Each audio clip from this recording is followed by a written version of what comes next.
noite de quarta-feira, a Câmara aprovou a toque de caixa um texto que já está causando muita polêmica. Um projeto de lei que torna crime atos que seriam de discriminação contra pessoas politicamente expostas. O plano, de autoria da deputada Dani Cunha, filha de Eduardo Cunha, é bem amplo ao citar quem estaria protegido. Ele inclui governadores, lideranças de partidos e indicados para cargos comissionados, além de parentes e colaboradores. O projeto contou com votos do Centrão e até do PT, mas não deve ter vida tão fácil no Senado. O presidente da Casa, Rodrigo Pacheco, disse que nem sabia da existência do texto. Há questões ainda sobre a legalidade dessa nova camada de defesa a categorias que já são mais protegidas do que o cidadão comum. Qual é a métrica? Quantos políticos, filhos de políticos, generais, governadores, prefeitos, vice-prefeitos, ministros de tribunais, juízes, desembargadores estão sofrendo discriminação nas agências bancárias? Enquanto não me derem esta métrica, eu vou continuar achando que isso é uma ilha da fantasia. O Ao Ponto de hoje discute a aprovação do projeto contra a chamada discriminação a políticos e quais as chances do texto virar lei. Quem conversa com a gente é a repórter Júlia Noia, da Editoria de Política, que conta os detalhes da proposta aprovada na quarta-feira pelos deputados. Eu sou Carolina Moran. Eu sou o Felipe Barini. O Ao Ponto de 16 de junho de 2023 está começando. Vem com a gente. Júlia Noia, bem-vinda aqui ao Ponto para falar de um projeto que provavelmente vai causar bem mais polêmica daqui para frente, o projeto que criminaliza a discriminação contra figuras politicamente expostas. Aprovado ontem, quarta-feira, depois das 8 da noite, com votos dos dois lados do governo e da oposição. Agora explica pra gente como que surgiu esse projeto. Ele já está tramitando na Câmara desde quando? Pois é, Barini e Carol, obrigada por me receberem aqui no Ao Ponto, um prazer estar com vocês. Então, o projeto foi apresentado há pouco menos de um mês pela deputada Dani Cunha, que é inclusive filha do ex-presidente da Câmara, Eduardo Cunha. Foi apresentado no dia 22 de maio e o projeto avançou relativamente rápido. 2 semanas depois, ela já entrou com um requerimento de urgência, que é uma ferramenta do Legislativo para dar celeridade à votação de alguns projetos. E tanto o requerimento de urgência quanto a escolha do relator e a votação do texto, todos ocorreram nessa quarta-feira. Teve uma sessão à tarde que definiu o deputado Cláudio Cajado, do PP da Bahia, como o relator do caso. E foi votado o requerimento de urgência, que foi acolhido ali pela mesa da Câmara dos Deputados. E, à noite, a votação ocorreu ali por volta das 10 e pouca. E foram ouvidos, né, todos os parlamentares que quiseram se posicionar contra ou a favor. E o texto foi todo esse percurso do texto aconteceu na própria quarta-feira. Então dá para dizer que foi uma votação relâmpago, né? Não passou por comissão nenhuma. Você disse que o projeto foi apresentado há cerca de um mês e já foi aprovado pela Câmara. É uma aprovação a jato, né? Pois é. Ele, na verdade, chegou a ser observado ali pelas comissões de defesa do consumidor, finanças e tributação e CCJ, mas, na prática, teve ali o voto direto do relator. Ele apresentou esse substitutivo, que sofreu ali umas pequenas alterações no plenário, mas, sim, foi uma votação a toque de caixa, como a gente chama. Teve ali o apoio também, claro, do presidente da Câmara, que acolheu esse requerimento de urgência. Todas essas decisões, claro, tem que passar pelo presidente, que monta a pauta, que decide o que vai ser votado. E o requerimento de urgência foi votado e logo na sequência começou a discussão do projeto e ficou muito aquele barata voa, né, de será que vai acontecer a votação? E acabou que a sessão se estendeu e realmente foi votado com bastante celeridade. Foi até um processo, houve gente do PSOL, do PL que reclamaram um pouco, até do PL, que reclamaram da falta de tempo para olhar o texto. Uma entrevista aqui a gente está gravando na quinta tarde na Globo News, o relator Cláudio Cajado, ele até teve um pouco de dificuldade para explicar alguns pontos, Júlia. Muitas vezes os parentes dessas pessoas politicamente expostas, elas têm entraves para abertura de conta bancária, para concessão de empréstimos, não pelo fato dela ter ou algum protesto, ou algum envolvimento com dívidas, ou não ter um cadastro positivo. Por exemplo, ter um cadastro negativado. Por essas razões, é perfeitamente aceitável que as instituições financeiras e bancárias não concedam abertura de conta, negue liberação de créditos. Porém, por ser parente de um político, me parece que é um procedimento que não é correto. E o que é que esta lei tratou absolutamente apenas disso? Que se justifique a negativa. Vamos ver se você esclarece para a gente o que configuraria a discriminação contra políticos e também contra políticos que respondam ao processo ou tenham sido condenados à primeira instância. Eles usaram muito o caso da conta em banco, mas eu não lembro de ninguém que tenha reclamado de ter sido vetado para abrir conta em banco por causa de sua condição política, né? Pois é, Barini. Vamos lá, tem que respirar um pouco, porque tem muitas palavras grandes, né?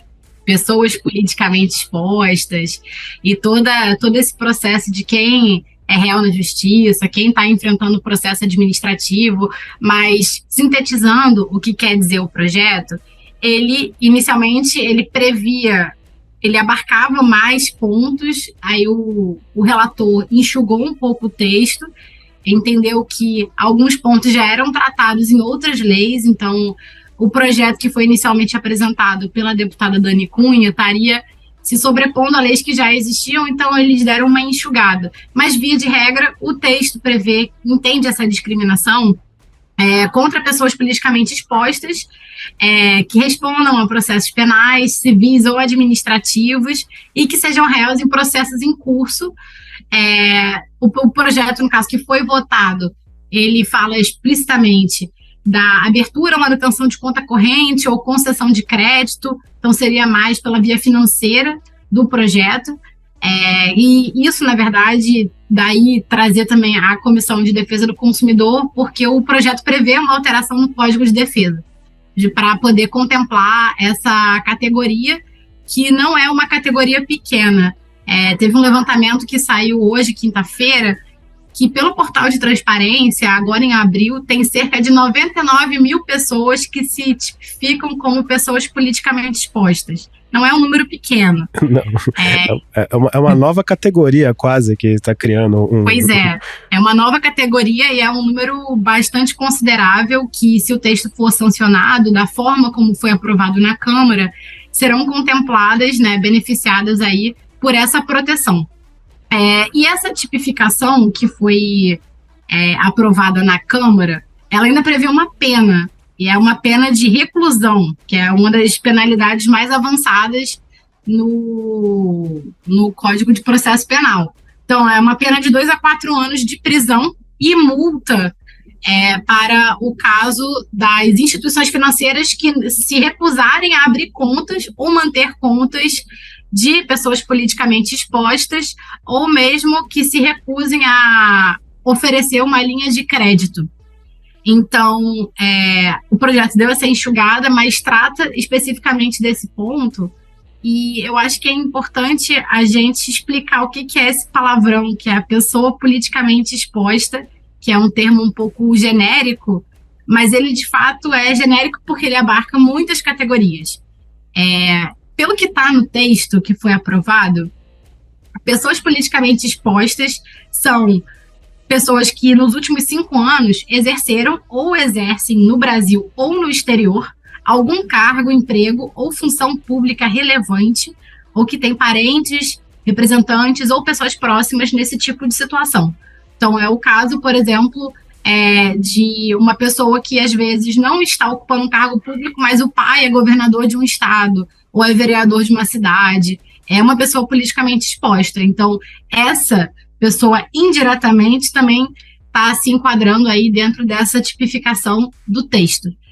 E o que são as pessoas politicamente expostas via de regra? Quais são as categorias? Ministro de Estado, oficiais do Exército, dirigentes de empresas públicas, ocupantes de cargos comissionados, ministros de cortes superiores, além de políticos de modo geral, governadores, deputados, senadores, prefeitos, vereadores.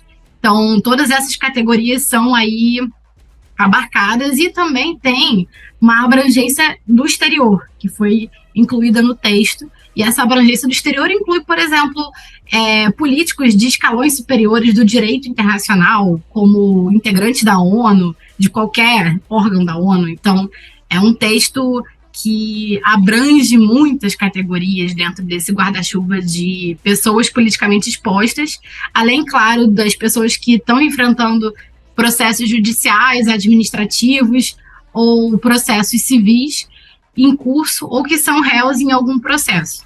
Então, isso acaba aumentando ainda mais o leque de pessoas que podem ser contempladas pelo texto. Agora, Júlia, essa categoria, né, de pessoa politicamente exposta dentro do sistema financeiro, ela tem uma razão de ser, né? Se você sinaliza ali, ou abrir uma conta, ou fazer alguma movimentação que você é um político, ou tem relação com alguém que está na política, ou enfim, essas categorias que você mencionou, essa pessoa tem uma atenção especial dos órgãos de controle do sistema financeiro, né? De movimentações financeiras. Essas restrições caem por terra, quer dizer, pode ficar mais fácil fazer movimentações suspeitas nessas contas a partir do que foi aprovado na Câmara? Então, Carol, houve, na verdade, uma alteração desse entendimento do texto original da Dani Cunha para o texto do relator. Desde 2017, né, só fazendo aqui um resgate histórico, o COAF definiu umas regras de acompanhamento de operações com pessoas politicamente expostas, justamente no âmbito de prevenir e combater práticas como lavagem de dinheiro e corrupção. E essas são práticas que seguem até hoje, né? E o COAF aí sendo o principal órgão que fica observando como que ocorrem essas movimentações. No texto original da Dani Cunha, havia um questionamento aí dos limites que o COAF teria, né? Até quais seriam esses limites do COAF para que não embarreirasse a facilidade de acesso a crédito, de abertura de conta bancária por políticos. E é bom lembrar que o próprio pai da Dani Cunha, né, o ex-deputado Eduardo Cunha, ele foi preso por corrupção envolvendo movimentações, foram identificadas movimentações atípicas nas suas contas. Então, essa, por exemplo, dando esse exemplo, é o papel do COAF aí nessa função. Com o relatório do Cláudio Cajado, isso foi reduzido um pouco, ele tirou essa questão que falava das limitações que foram apresentadas ali seriam apresentadas pelo COAF, para que os políticos tivessem mais, entre aspas, liberdade para poder participar de operações financeiras, de abrir conta em banco, de fazer transferência bancária. Mas esse ponto foi muito apontado pelos parlamentares da situação, que votaram contra o texto, especialmente os parlamentares ali do PSOL, que questionaram muito esse traço específico, alegando que poderia dificultar o monitoramento de eventuais enriquecimentos ilícitos, lavagem de dinheiro e identificação de esquemas de corrupção.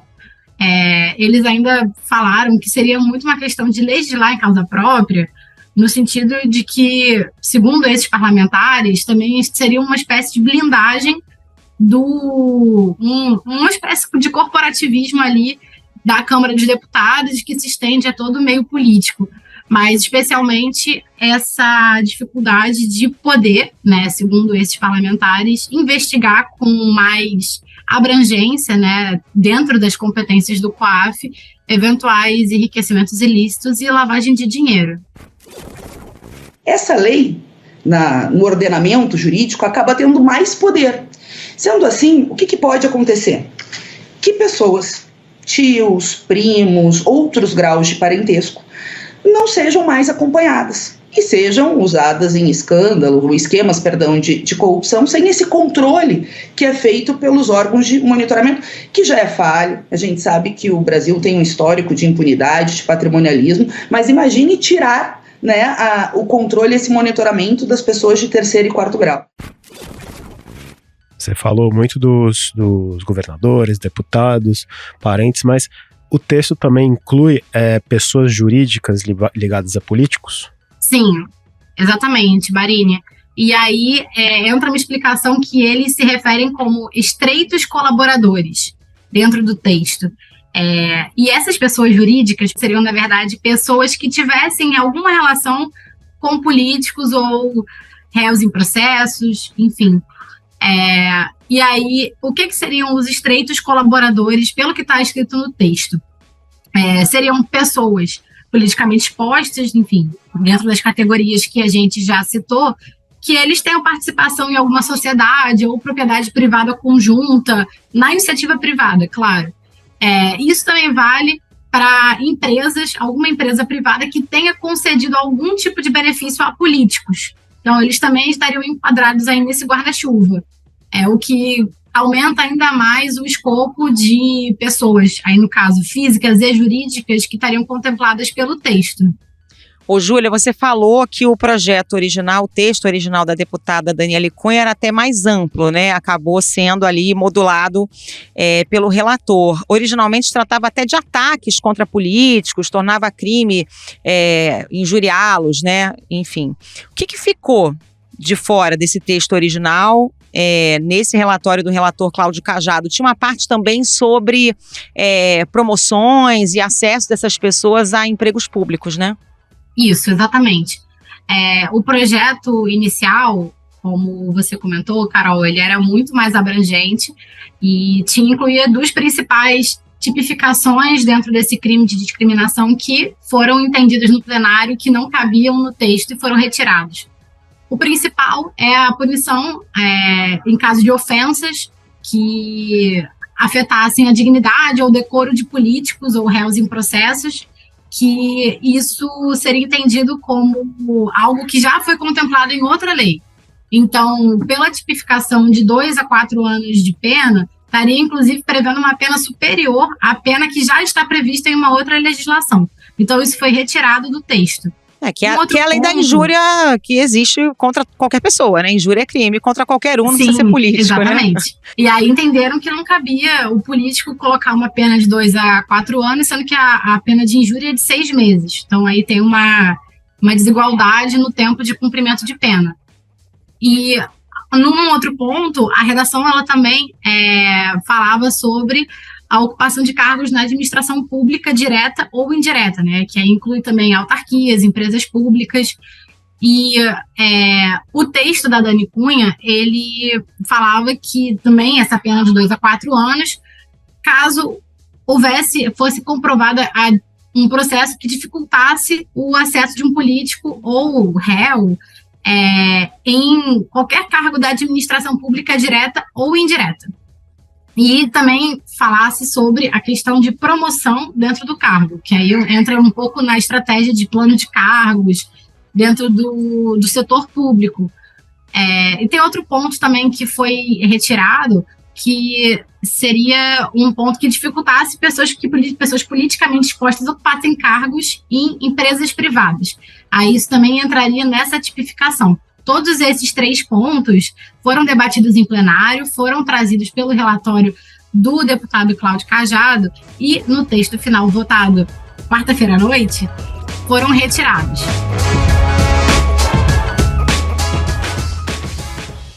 Agora, Júlia, além do próprio texto que causou muita polêmica, ela está causando polêmica, gerou muito comentário a votação. Como que os partidos que apoiaram essa votação, o PT votou alinhado com o Centrão? Pois é, Barini, isso gerou bastante surpresa. A votação, ela dividiu dividiu a base governista. Não todos os partidos mais alinhados com o governo petista votaram contra o texto.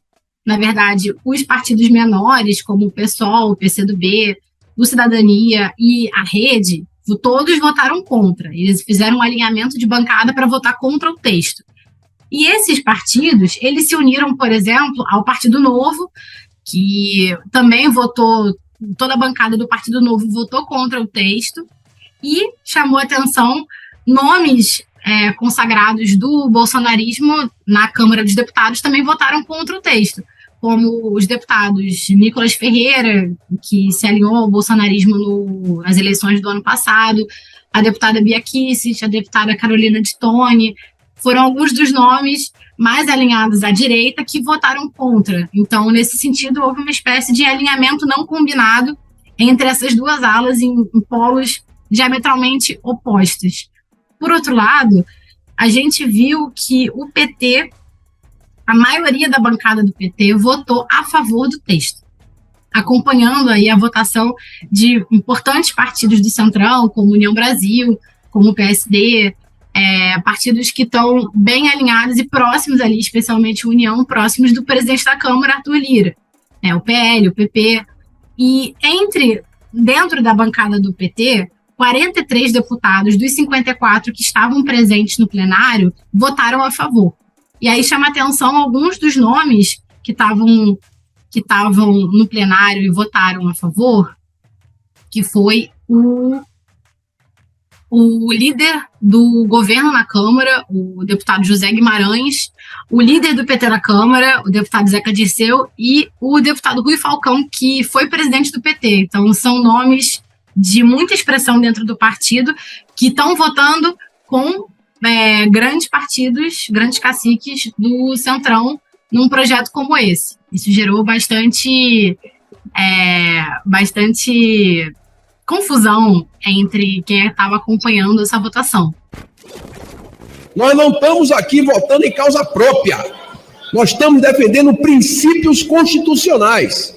Ou o princípio da presunção da inocência não está na Constituição? Como que uma pessoa que está respondendo o processo já se considera condenada? Ou é tratada como condenada? Isso não existe. Inclusive, o crime de injúria, para este caso que estava no projeto, nós retiramos porque já existe no Código Penal. Segundo, como é que uma pessoa politicamente exposta, um parente de um deputado, tem uma conta negada em banco ou não tem um crédito, não pelo cadastro positivo que ela tenha, não pelas condições financeiras que ela tenha, mas por ser filho ou parente de um deputado? Ô, Júlia, você já falou um pouco sobre os argumentos de quem votou contra o projeto, né? Tem o entendimento de que é legislar em causa própria e que isso pode dificultar o combate à corrupção. O que diz quem votou a favor do projeto? Apresentaram algum dado concreto, algum exemplo dessa suposta discriminação contra pessoas politicamente expostas? Não, Carol. Na verdade, o que foi apresentado, e foi apresentado tanto pela deputada Dani Cunha, endossado pelo líder do União na Câmara, o deputado Elmar Nascimento, foi justamente o que foi trazido pelo texto original da deputada Dani Cunha, falando que não era para benefício próprio da categoria política, mas era simplesmente para, aqui nas palavras do deputado Elmar, garantir que as pessoas que pretendem entrar na vida pública não sejam intimidadas por regras financeiras. Então, o entendimento de quem votou a favor e quem defendeu o texto era justamente de que o texto trouxesse uma espécie de facilitação. E aí entra um pouco naquilo que a deputada Dani Cunha vinha trazendo na justificativa do texto original, que seria de impor certas limitações, determinar certas limitações ali à atuação do COAF para justamente facilitar que os políticos conseguissem, com menos rigidez, dentro dessas normas de fiscalização, chegar ali, conseguir abrir uma conta, conseguir fazer uma transferência de dinheiro, conseguir ter essas facilidades sem a discriminação, como foi tipificado no texto. E, enfim, isso foi endossado tanto no texto original, foi endossado no plenário por uma série de parlamentares, e o texto passou dessa mesma forma, seguindo esse alinhamento. Agora, Júlia, se o texto passou a toque de caixa na Câmara, no Senado parece que vai ser um pouco diferente. Inclusive na matéria, ontem no Globo, nossos colegas Renan Monteiro e Vitória Bel ouviram o presidente do Senado, Rodrigo Pacheco, e ele disse, abre aspas, não sabia sequer da existência desse projeto na Câmara. Ele prometeu que vai ser analisado, mas que não vai ser tão rápido. Tem alguma perspectiva de como vai transitar esse projeto tão polêmico no Senado, onde o presidente da casa já recebeu com alguma hesitação? Pois é, Barini, o cenário no Senado e na Câmara são bem diferentes. Enquanto na Câmara houve essa grande discussão, essa votação inteira, né, a bateria de análises do projeto na própria quarta-feira, quando foi feita a votação, a expectativa é que no Senado o projeto ande com bem mais lentidão. Isso é muito bem exemplificado por essa fala do presidente do Senado, Rodrigo Pacheco, de que não sabia da existência do texto.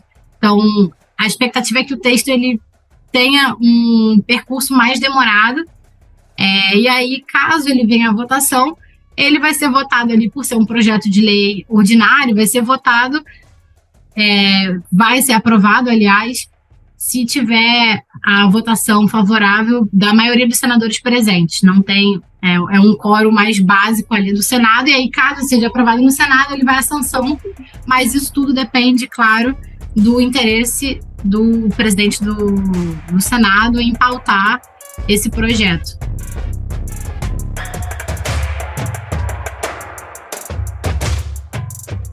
Júlia Noia, obrigada pela participação. Bom trabalho para você. Obrigado, Júlia. Obrigada, Carol. Obrigada, Barini, pela oportunidade e estou à disposição de vocês aí para futuros episódios.